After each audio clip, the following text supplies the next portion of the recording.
the time where you take risks, you take chances, push everything aside that's telling you no.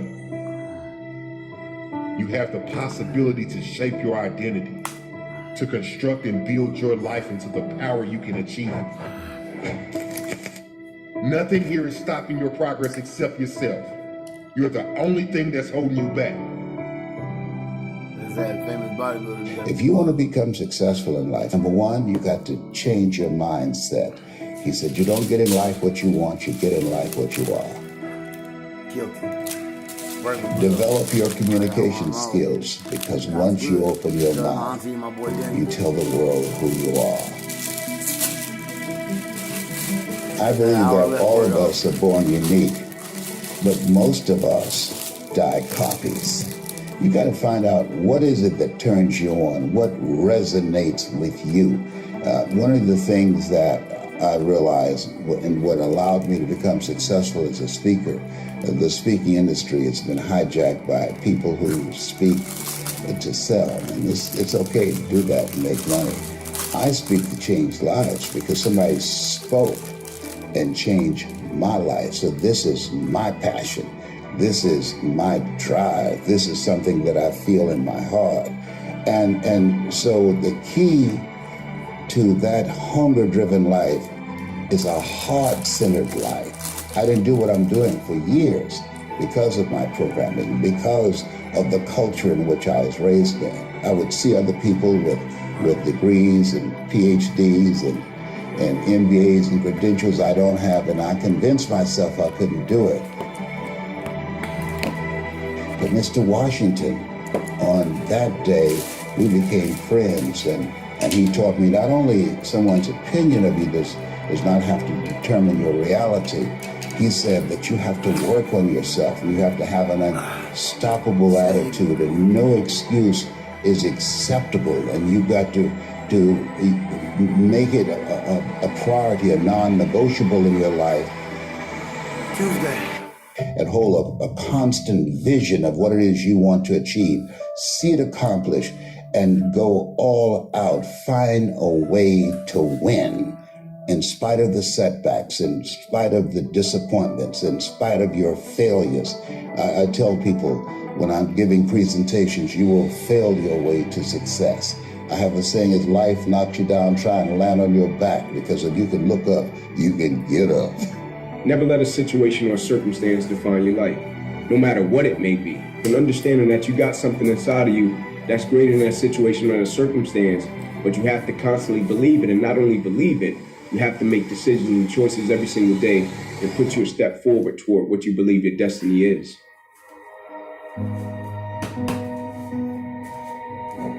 In life, it's a lot of moments and it's a lot of people that change and impact your life, right? Like, I don't believe it's just one moment and you say, this one moment just changed my life. Even though that moment may have, but it's going to be another moment that's going to shape and change your life as well. Either somebody is in the midst of adversity, or just came out of adversity, or won't be long where they head into adversity. So we need to be prepared either way. And so we all go through adversity, opposition. I think that's the thing that makes us all in common as people, right? No matter if you're from London, Atlanta, Florida, California, New York, like, we're all going to go through something at some point or phase in our life.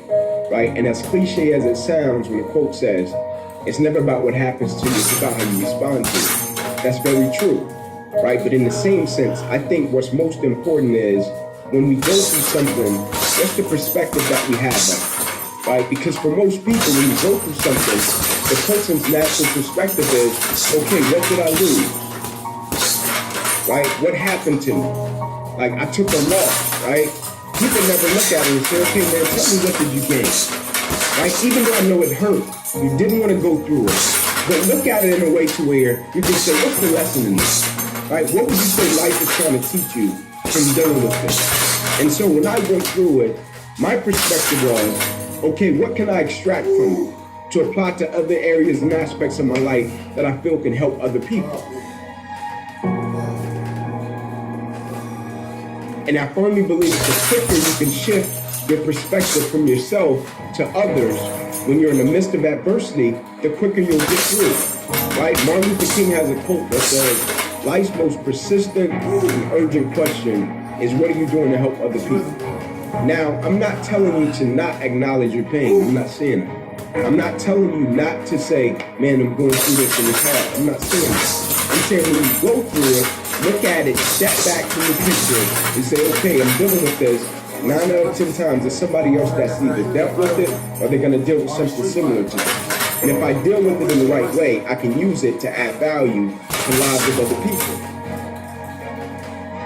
When you live a hard-centered life, deciding that you're going to live a life that will outlive you, you're going to live a life that counts, a life that will build a legacy and change the planet. You know, Horace Mann said we should be ashamed to die until we've made some major contribution to humankind.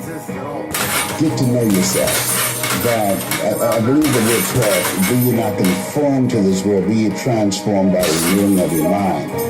Don't live the life that has been given you. When you go for a walk with someone, something happens without being spoken. He said either you adjust to their pace or they adjust to your pace. Whose pace have you adjusted to? And so the things that we pick up and we think that there are choices, but they're choices that we've been programmed by life to do that.